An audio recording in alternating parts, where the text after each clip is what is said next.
Hello and welcome again to another topic. Today our topic is characteristics of a narcissistic father. The last time we learned about narcissistic mothers. Today we are going to dive deep on who is a narcissistic father. So hello and welcome again. My name is Hannah Jerry, and I have a background in I have a master's in pastoral studies. I have a degree in sociology and politics, and I have a certificate in trauma counseling. So with this information and some of the experiences that I have in life, that's why I'm now teaching some of these things that that are pertinent and that are important in our society today. So today we are going to start on a topic where we want to dive deep to see who is a narcissistic father. Remember, a narcissist is someone who is entitled. Remember, a narcissist is someone who manipulates. And a narcissist is also someone who is so, given to being admired by others and wants a lot of loyalty, and they themselves don't even give back the loyalty. So the first thing you see with the narcissistic father is that they have an overbearing nature, where they like to overbear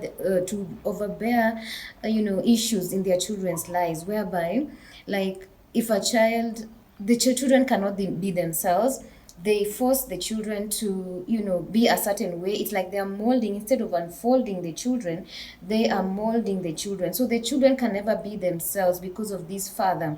The children cannot even be able to have their own identity because of this father. The children cannot be able to even be their authentic self, because they have to be a copy of who their father wants them to be. They have to be have a script, or maybe read their father's script, if I may use those words, at home and wherever they are. So it destroys and damages the children. And closely connected to the overbearing nature is children lose their identity.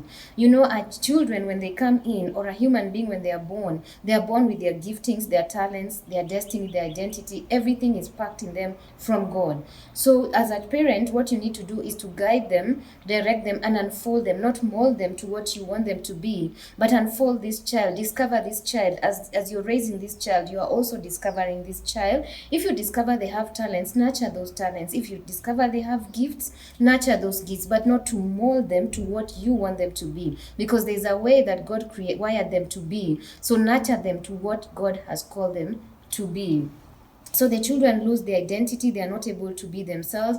And later on in life, these children grow up to be very confused children. I've had people who have gone and done degrees, and then they give the parents and say, this was your degree, but now I want to do what that I've always wanted to do, or what I feel called to do. So those are some of the things that happens when children lose their identity. Another thing is the narcissistic father demands perfectionism. A narcissist wants to imagine that they are perfect, and yet they are very broken on the inside. So they want to even project this to their children. So if their children make mistakes, just like any other thing, or their children they drop a glass, or they do something at home that the narcissist considers imperfect, they are shamed or shunned or made to feel that they are not good enough. And when a child grows up in such an environment, they grow up to be very insecure adults, very insecure people later on in life because of this kind of upbringing. And on with that, apart from demanding perfectionism, the narcissistic father also has a lot of criticisms and put downs. They keep criticizing the children and putting them down. Instead of encouraging them and praising these children, they keep putting them down. They keep it's like beating them down instead of building them. A parent is supposed to build a child. A parent is supposed to make a child. But these ones, they keep putting the children down. Who do you think you are? How are you walking? Stop eating like that. So they are all these put down. So these children grow up to be very, even in abusive relationships, because they are looking for affirmation and validation that they did not receive from their own, parents, especially a father. A father defines a child. A father gives identity to a child. So the words you use as a father to your children matter a lot, because these words are a matter of life and death to your children's life. If you keep calling your children stupid, that's who they are going to be, because words have power. Words are energy. So the narcissistic father keeps putting the children down, criticizing them. So these children even don't grow up not to feel like they are not beautiful, they're not handsome, they don't grow up to feel anything in life because of the kind of fatherhood that they have experienced, having a narcissistic dad. Another thing that happens to these children closely connected to these criticisms and put downs from their father is this child becomes very sensitive to correction. So because they have associated correction with reprimands, they have associated corrections with being put down. So when you come and correct them, or you come and tell them something that they are not doing right, they become sensitive and defensive because of the kind of upbringing they had, because they were always put down, because they were always told off. So now they cannot take criticisms even as adults. And this damages the person. And that's why this person needs to go through healing and self-discovery to discover who they are, so that now they can be able to accept both criticisms and praise, because we need both in life. And then the narcissistic father manipulates children to submission, either with for example, they'll say, for the covert narcissist, will say, oh, don't do this, you're hurting me, oh, I sacrifice too much for you. So every time a child makes a mistake, they are reminded, you know how much I pay for your school fees, you know how much I struggled with you. That's a form of manipulation, so that someone can submit to you when you're correcting someone. Because when you look at God, how he gives, and he doesn't keep reminding us, when you keep correcting someone and reminding them, I gave you this, I've done this for you, that's a form of manipulation. When you give freely.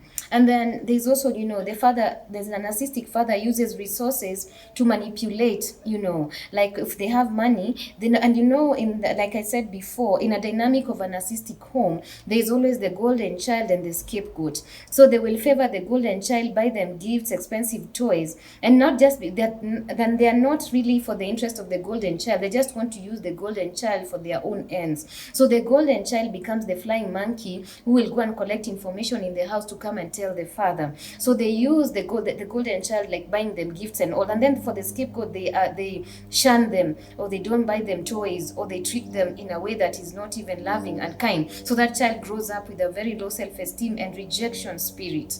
And then they are not accountable. As narcissistic dad is not accountable to anybody. If they feel they want to, let's say if they have divorced, they feel they want to remarry, they will remarry without even consulting the children.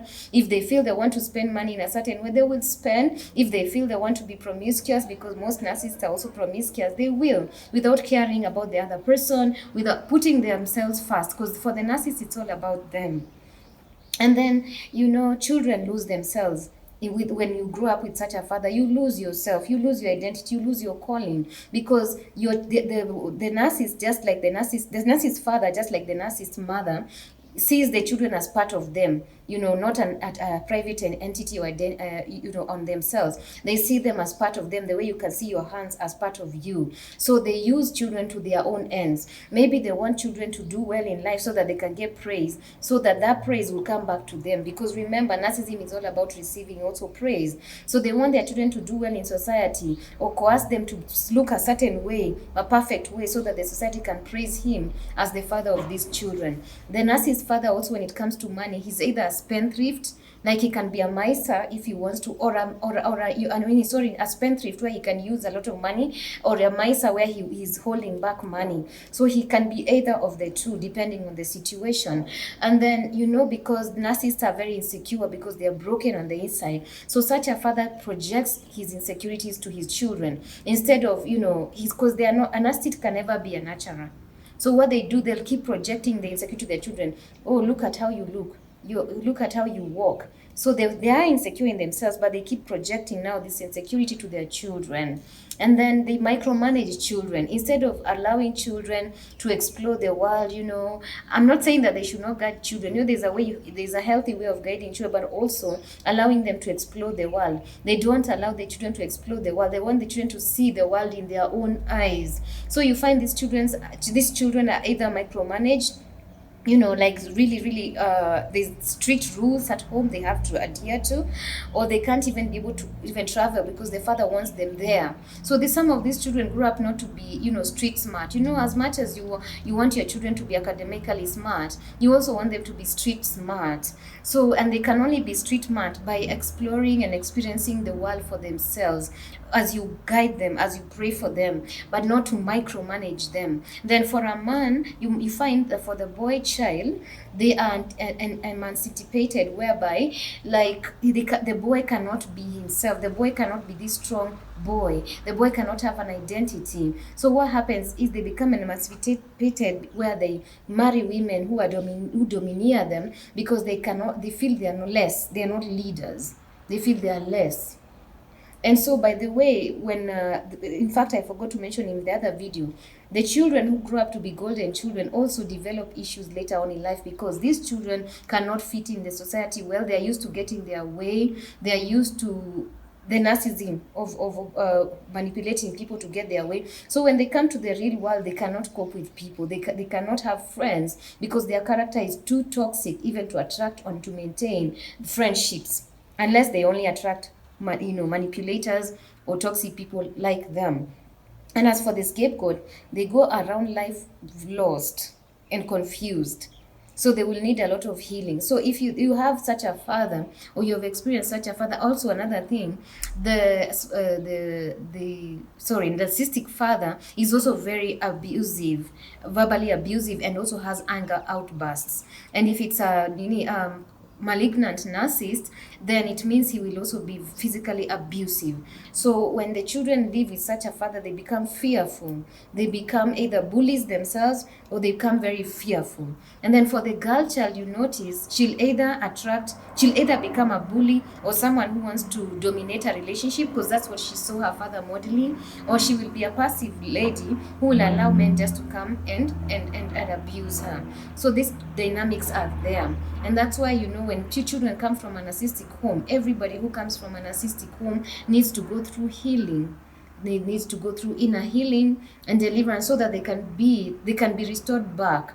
And when you live with a narcissist, your virtues are stolen. How are your virtues stolen? When a narcissist keeps putting you down verbally, they are stealing your virtues, and they tell you you're stupid, and maybe you're brilliant. They have already stolen your virtues, so you will believe you're stupid.